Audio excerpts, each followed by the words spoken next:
সন্ধ্যাবেলায় গান বাজনার অনুষ্ঠানের আয়োজন হয়েছে গ্রামে। সেই উপলক্ষে সকল গ্রামবাসী এসে জড়ো হয়েছেন সেখানে।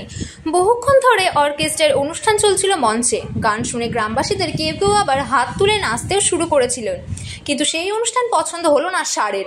লেজ তুলে লাফিয়ে উঠল সে। তারপর দিকবিদিক জ্ঞান শূন্য হয়ে সকলকে তাড়া করতে শুরু করলো ষাঁড়টি। সেই ভয়ে চিৎকার করে ছোটাছুটি করতে লাগলেন গ্রামবাসীরা। অনুষ্ঠান বাড়ি তখন লণ্ডভণ্ড অবস্থা। গায়কতার গান থামিয়ে দিলেন। সমাজ মাধ্যমে এমন একটি ভিডিও ছড়িয়ে পড়েছে। ঘরকে ক্যালিশ নামের অ্যাকাউন্ট থেকে এক্স হ্যান্ডেলের পাতায় একটি ভিডিও পোস্ট করা হয়েছে। সেই ভিডিওয় দেখা গিয়েছে যে মঞ্চে অর্কেস্ট্রারের আসর বসেছে।